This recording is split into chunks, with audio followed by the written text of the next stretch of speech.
غوث پاک نے حنفیوں کو جہنمی فرقہ ڈکلیئر کیا ہے غنیۃ الطالبین میں. بعد میں انہوں نے ترجمہ کرنے میں لکھا نہیں یہ حنفی نا غسانی تھے، یہ حنفی یہ والے نہیں ہیں. پھر اینڈ پہ لکھا لگتا ہے یہ کتاب میں بعد میں کسی نے داخل کر دیا. اینڈ تے انہاں کول یہی نسن دی راہ ہوندی ہے. غوث پاک نے غنیۃ الطالبین میں لکھا ہے کہ اہل حدیث اصحاب الحدیث جو ہیں وہ اہل سنت ہیں، اور حنفیوں کو انہوں نے جہمیہ لکھا ہے کہ یہ اللہ تعالیٰ کی صفات کی باطل تعویلات کرتے ہیں استواء علی العرش کے معاملے میں اور باقی معاملات کے اندر. تمہارے غوث پاک تو تم لوگوں کو جہنمی فرقہ سمجھتے تھے. نبی علیہ السلام کا فرمان ہے کہ جو آدمی بے حیا ہو جائے جو چاہے کرے، تو یہ بے شرم بے حیا کس طرح غوث پاک رضی اللہ تعالیٰ عنہ پر جھوٹ باندھ رہا ہے. کہہ رہا ہے کہ غنیۃ الطالبین میں غوث پاک نے حنفیوں کو جہنمی فرقہ کہا ہے، اور ترجمہ کرتے ہوئے انہوں نے تبدیلی کی ہے. اصل کتاب یعنی کہ اصل کتاب میں حنفی تھا، اور پھر انہوں نے ساتھ میں حنفی غسانی ڈالا ہے. کمینے آدمی، اصل کتاب پڑھ. اصل کتاب میں حنفی لفظ ہی نہیں ہے. جب تم کسی کو جہنمی کہہ رہے ہو کم سے کم اصل کتاب تو پڑھو. کتنے کمینے آدمی ہو. اصل کتاب یہ آپ کے سامنے ہے، غنیۃ الطالبین حصہ اول صفحہ نمبر 175. اس میں لکھا ہے غوث پاک رضی اللہ تعالیٰ عنہ نے کہ 73 فرقے ہوں گے جن میں سے صرف اہل سنت ہی ناجی ہے. پھر آگے ان فرقوں کا ذکر کرتے ہیں کہ اہل سنت کا ایک فرقہ ہے اور مرجیہ کے 12 فرقے ہیں، اور 12 فرقوں کا ذکر صفحہ نمبر 185 بھی کرتے ہیں. وہ کون سے مرجیہ کے 12 فرقے ہیں جس میں غسانیہ ہے، حنفی نہیں صرف غسانی. وہ کون سے ہیں؟ جہمیہ، صالحیہ، شمریہ، یونسیہ، یونانیہ، نجاریہ، غیلانیہ، شبیہیہ، غسانیہ. دیکھیں غسانیہ ہے. اگلے صفحے پر 186 صفحے پر پھر غسانیہ کا ذکر کرتے ہیں. فہم اصحاب غسان کوفی. غسانی کون ہے؟ جو غسان کوفی کے ساتھی ہیں.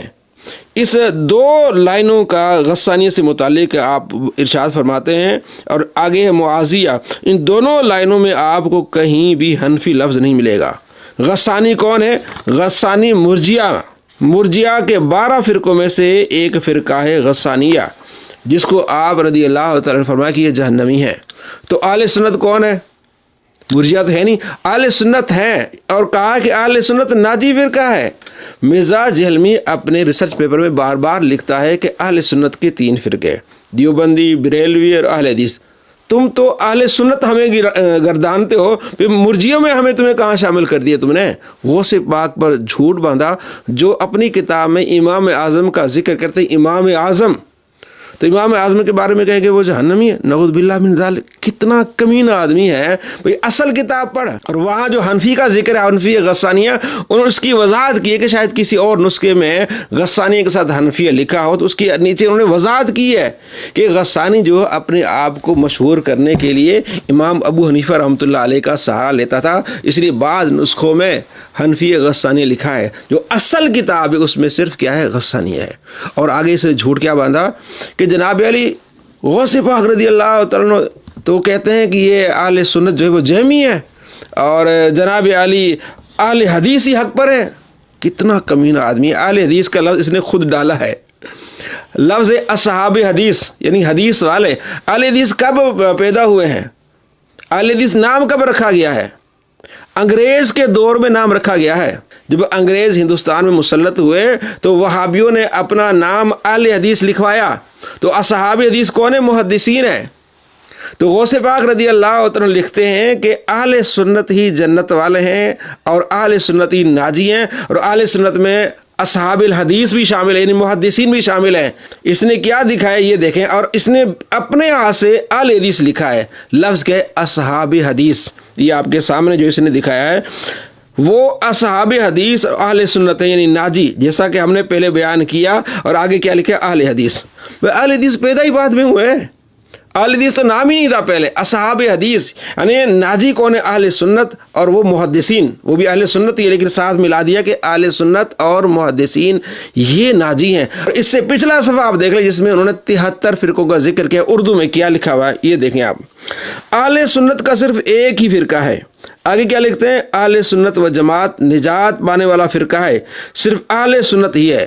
نجات پانے والا فرقہ کون ہے؟ صرف اہل سنت ہے۔ آگے جہمیہ کے بارے میں لکھا کہ ان کا عقیدہ اور ہے، اور اس نے کہا کہ یہ استواء علی العرش پر تعویل کرتے ہیں، اس لیے جہمیہ ہے۔ ایسا لفظ ہی نہیں استواء علی العرش پر۔ یہ دیکھ لیں جہمیہ کے بارے میں انہوں نے کیا لکھا کہ جہمیہ و نجاریہ دونوں اس فرقہ کو مشتبہ کہتے ہیں، اس لحاظ سے کہ وہ اللہ تعالیٰ کی صفات میں علم، قدرت اور حیات وغیرہ صفات کا اس بات کرتے ہیں۔ باطنیہ اس کو حشویہ کہتے ہیں، چونکہ یہ گروہ احادیث کا قائل اور آثار کے ساتھ تعلق رکھتا ہے، حالانکہ ان کا کوئی اور نام نہیں۔ یعنی کہ انہوں نے اس پورے میں استوا کا لفظ ہی نہیں بولا۔ استوا کیا ہے؟ استوا یہ ہے کہ سورہ فرقان میں اللہ کریم فرماتا ہے 59 آیت ہے کہ ہم نے جو ہے زمین و آسمان کو 6 دن میں پیدا کیا، پھر استوا العرش پر، اللہ نے عرش پر استوا فرمایا۔ تو اہل سنت کے کہتے ہیں کہ اللہ تبارک و تعالی نے عرش پر استوا فرمایا، کیفیت کیا ہے اللہ جانتا ہے، اور یہ اپنی ویڈیوز میں پیچھے کہہ چکا ہے کہ میرا بھی عقیدہ وہی ہے جو احناف کا ہے کہ اللہ تبارک و تعالی نے آسمانوں پر استوا فرمایا، عرش پر استوا فرمایا، لیکن وہ اس کی کیفیت کیا ہے بس یہ اس ہم نے خاموش رہنا ہے، اس پر کوئی بات نہیں کرنی۔ یہی اہل سنت ہے۔ اور اس نے کسی طرح جہمیہ کو بیچ میں گھسیٹ دیا کہ باطل تعویلات کرتے، وہ باطل تعویلات پھر تم کرتے ہو۔ کمینہ آدمی ہے۔ جہمیہ اور فرقہ ہے، اور یہ مرجیہ میں سے ایک فرقہ ہے۔ وہ اہل سنت ایک فرقہ ہے جو ناجی ہے، غوث پاک رضی اللہ تعالیٰ عنہ یہ لکھ رہے ہیں۔ اس کمینے نے غوث پاک پر جھوٹ باندھا، جھوٹوں پر اللہ کی لعنت، یہ بے شرم بھی ہے اور بے غیرت بھی ہے۔